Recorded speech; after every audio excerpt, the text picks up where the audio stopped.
keep waiting for the right moment to arrive. You keep telling yourself that you're going to start when the kids get older. You'll start when you've saved up more money. You're going to start when things calm down at work. You're going to start when the economy improves. You're going to start when you feel more confident. You're going to start when everything lines up perfectly. But let me tell you something real today. That perfect moment you keep waiting for does not exist, and it never will. Life does not slow down for your dreams. Life does not care about your 5-year plan. Life does not pause because you need more time to prepare. Every single day you spend waiting is a day you will never get back. Every single opportunity you let pass by because you weren't ready is an opportunity that somebody else grabbed with both hands. You cannot afford to keep putting your future on hold because the conditions aren't ideal. Here is what I need you to understand. Somebody out there right now who ain't as talented as you is winning. Somebody who ain't as smart as you is closing deals. Somebody who ain't as qualified as you is getting promoted. Somebody who ain't as creative as you is building an empire. And you know why they're winning and you ain't. Because they showed up, they took action. They made moves while you were still making excuses about timing. The perfect time was 5 years ago. The perfect time was last year. The perfect time was yesterday. But since we can't go back in time, the next best option is right now, this very moment. Not tomorrow morning, not next Monday, not the first of the month, not New Year's Day. Right now is the only time you actually have control over. I used to be just like you. I used to wait for everything to be perfect before I made a move. I wanted all the pieces to be in place. I wanted guarantees. I wanted to know the outcome before I took the risk. But life taught me a hard lesson. Life taught me that waiting for perfection is just fear dressed up in a nice outfit. You think successful people waited until everything was perfect. You think they had all the answers before they started. You think they weren't scared, unsure, or overwhelmed. They had the same doubts you got. They had the same fears you got.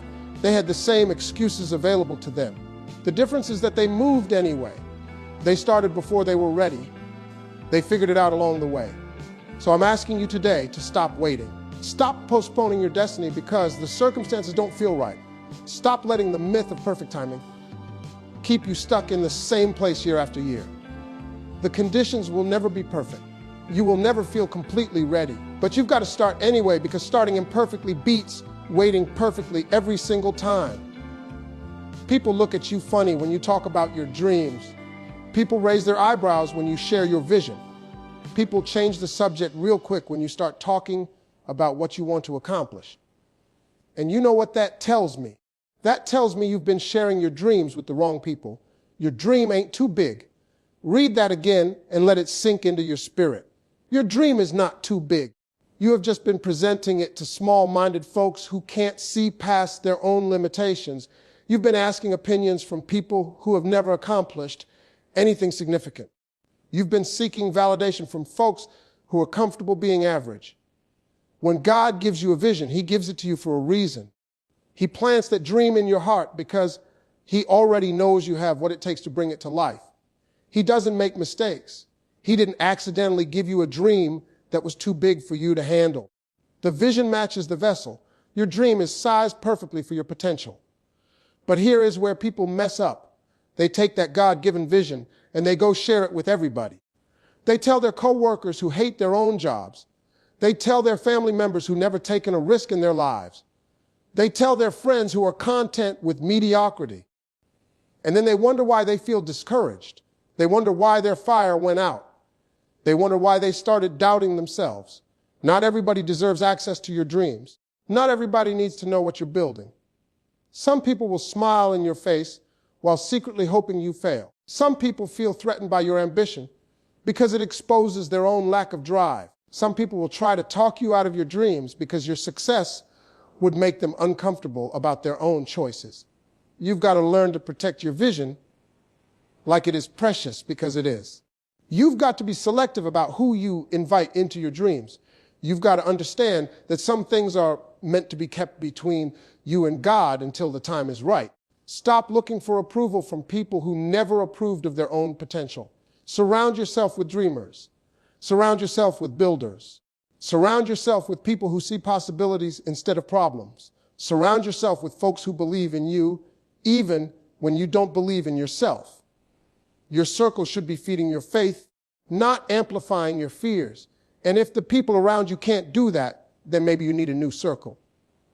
This next thing I'm about to say is going to sting a little bit, but you need to hear it. You need to let it settle into your bones, because this is the truth that will set you free.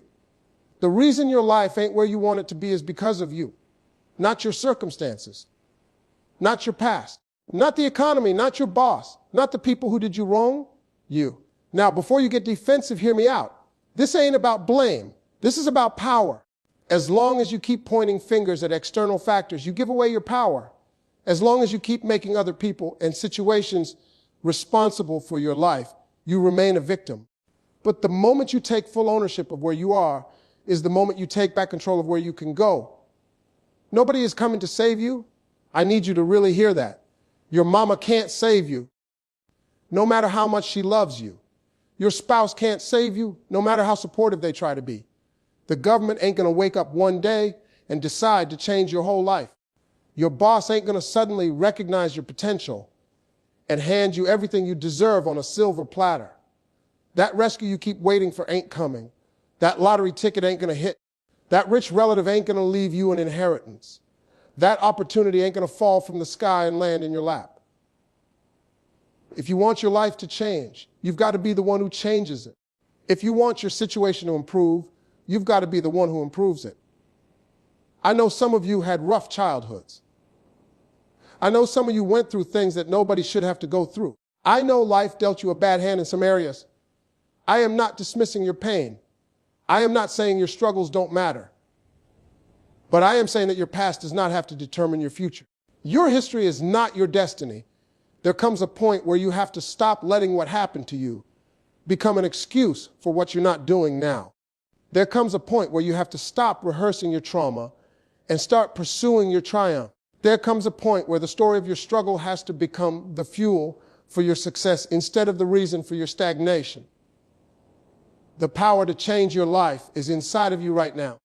Not tomorrow, not when conditions improve. Right now, you can make different choices. You can develop new habits. You can think bigger thoughts. You can take new actions. But you've got to own it. You've got to claim it. You've got to step into your responsibility and stop waiting for someone else to fix what only you can fix. I am a person of deep faith. I believe in prayer with everything in me. I believe that God is real and that He cares about your life and that He wants to see you succeed. I believe in miracles and blessings and divine intervention. I believe that there is a higher power guiding your steps if you let Him. But let me tell you something that a lot of people don't want to hear. You cannot just pray about your problems and expect them to disappear while you sit on your behind doing nothing. You cannot just have faith and not put in any work. You cannot just believe and not take action. Faith without works is dead. It says that right there in the scriptures.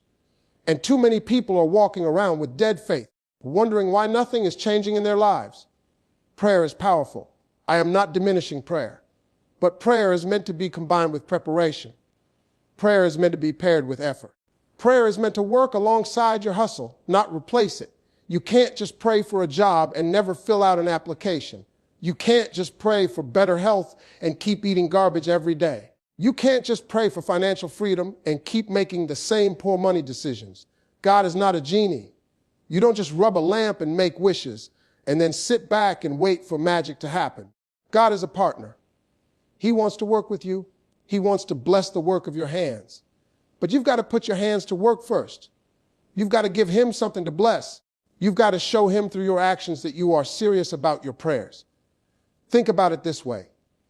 If you pray for rain but don't plant any seeds, what exactly are you hoping will grow? If you pray for a harvest but never till the soil, what are you expecting to reap? The farmer understands that faith means you plant expecting a harvest even though you can't see it yet. But the farmer still plants. The farmer still works. The farmer still does their part and trusts God to do His. Your blessing is not just going to drop out of the sky while you're binge watching television shows and scrolling through social media. Your breakthrough is not going to come while you're sitting on the couch talking about how you're waiting on God. Maybe God is waiting on you. Maybe God has already opened doors that you haven't walked through because you're too scared. Maybe God has already provided opportunities that you dismissed because they look like hard work. Get up and get moving. Pray and then prepare. Believe and then build. Have faith and then put in effort. When you combine spiritual belief with physical action, you become unstoppable. That's when miracles happen. That's when doors open. That's when provision shows up. But it starts with you getting off the sidelines and getting in the game. Let me ask you a question, and I want you to really sit with this for a minute. How many years of your life have you let fear run the show? How many opportunities have slipped through your fingers because you were too afraid to reach for them? How many dreams have you abandoned because the fear of failure felt too heavy to carry? How much of your potential has gone unrealized because fear kept whispering lies in your ear? Fear is a thief. It robs you of your joy. It steals your peace. It takes your opportunities. It hijacks your dreams. And the worst part is you let it happen. You stand there watching fear take everything from you, and you do nothing to stop it. You negotiate with fear. You give fear a seat at your table. You let fear have a vote in every decision you make. Think about everything you didn't do because of fear. That business idea you never pursued because you were scared of what people might think. That person you never approached because you were afraid of rejection. That job you never applied for because you convinced yourself you weren't qualified enough. That book you never wrote. That move you never made. That leap you never took. Fear has been robbing you blind for years, and you let it happen. You opened the door. You invited fear in. You gave it the keys to your life. And now fear sits in the driver's seat while you sit in the back, wondering why you ain't getting anywhere. It's time to take back the wheel. It's time to evict fear from your life. It's time to stop letting this invisible enemy dictate your destiny. Here is something most people don't understand about fear. It never goes away. You will never reach a point where you are no longer afraid. Even the most successful people on this planet still experience fear. The difference is that they don't let fear make their decisions. They feel the fear and they move forward anyway. That's what courage is. Courage is not the absence of fear. Courage is being terrified and still taking action. You've got to develop a new relationship with fear. Instead of running from it, you've got to run toward it. Instead of avoiding what scares you, got to embrace it. The things you fear most are usually the things you need most. On the other side of fear is everything you want. Your breakthrough is behind your fear. Your blessing is behind your fear. Your best life is waiting on the other side of what terrifies you. Stop giving fear so much power over your life. Feel the fear and acknowledge it, but do not let it stop you. Tell fear that you appreciate its concern, but you have moves to make and you can't be held back any longer. You have wasted enough years being afraid. You have sacrificed enough dreams on the altar of fear. It ends now. Today, you take your power back. You have been way too comfortable for way too long. You have settled into a routine of mediocrity, and you have convinced yourself that it's okay. You have lowered your standards so many times that you don't even remember what your original expectations were. You have negotiated with average, and average has won every single time. Average is easy. Average requires nothing from you. Average lets you sleep in when you should be getting up early. Average lets you skip the workout when you should be pushing your body. Average lets you stay in that dead end job when you should be chasing something greater. Average lets you coast through life without any real effort or commitment. But here is what average will never do for you. Average will never give you the life you really want. Average will never create the future you dream about. Average will never build the legacy you want to leave behind. Average keeps you alive, but it doesn't let you live. Average keeps you existing, but it doesn't let you thrive. Look around at your life right now. Look at your bank account. Look at your relationships. Look at your health. Look at your career. Is this what you really wanted, or is this just what you settled for? Is this the vision you had when you were young and full of dreams, or is this the compromise you made when things got hard? Be honest with yourself, because honesty is where transformation begins. If you want extraordinary results, you've got to be willing to put in extraordinary effort. You cannot get exceptional outcomes from average inputs. You cannot build an empire with a minimum wage mentality. You cannot create a masterpiece with half-hearted commitment. The level of your success will always match the level of your effort and intention.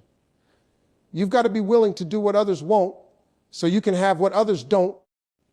You've got to be willing to wake up earlier than everyone else. You've got to be willing to stay up later than everyone else. You've got to be willing to sacrifice things that other people refuse to give up. You've got to be willing to be uncomfortable while everyone else is chasing comfort. Comfort is the enemy of greatness. Every time you choose comfort over growth, you are choosing average over extraordinary. Every time you take the easy path, you are walking further away from your potential. Get uncomfortable. Push yourself beyond what feels safe.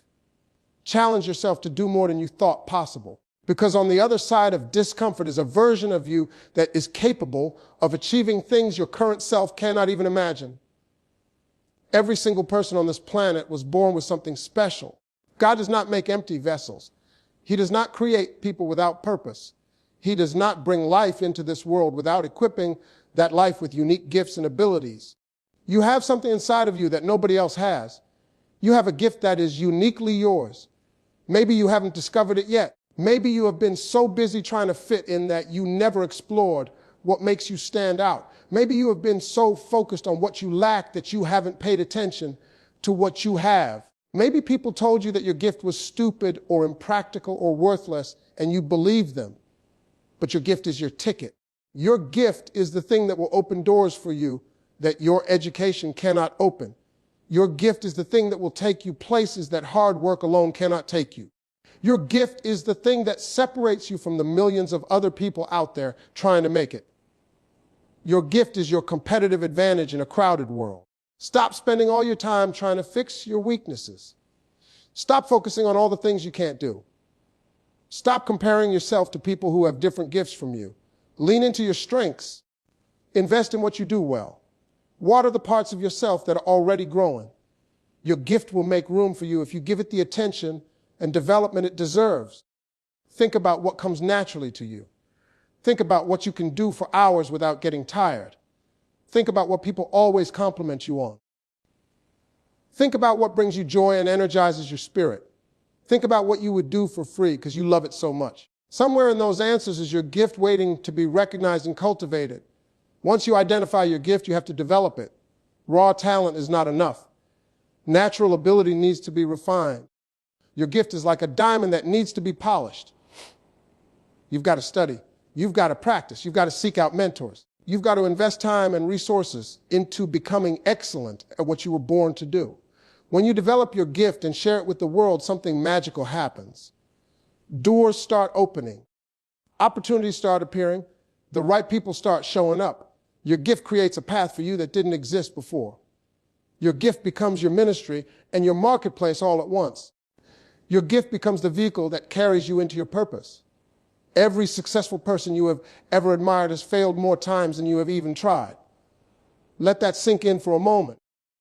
The people you look up to, the entrepreneurs you follow, the artists you admire, the leaders you respect, every single one of them has a story of failure that you probably never heard about. You are sitting there scared to fail while they have failed dozens of times. You are paralyzed by the thought of making a mistake while they made mistake after mistake after mistake. You are so worried about looking foolish that you won't even attempt the thing that could change your life. Meanwhile, they learn to embrace failure as a teacher rather than fear it as an enemy. Failure is not the opposite of success. Failure is part of success, is built into the process. You cannot win without losing sometimes. You cannot learn without making mistakes. You cannot grow without experiencing setbacks. Failure is not something to be avoided at all costs. Failure is something to be embraced as necessary tuition on the road to achievement. Every time you fail, you learn something. Every time you fall short, you gain insight. Every time something doesn't work out, you gather information about what to do differently next time. Failure is feedback. Failure is education. Failure is the universe teaching you lessons that success could never teach. Some of the most valuable knowledge you will ever gain comes wrapped in the package of disappointment. The only real failure is quitting. As long as you keep getting back up, you have not failed. As long as you keep trying, you are still in the game. As long as you refuse to give up, there is still a chance for everything to turn around. Failure becomes permanent only when you decide to stop trying. Until then, it is just a temporary setback on the way to your ultimate victory. Stop being so afraid of falling. Everybody falls. The people at the top of their fields fell more times than you can count. The difference is they got back up every single time. They dusted themselves off. They analyzed what went wrong They adjusted their strategy, and they went right back at it with the lessons from their failure guiding their next attempt. Your failures are not something to be ashamed of. Your failures are evidence that you dared to try. Your failures are proof that you stepped into the arena while others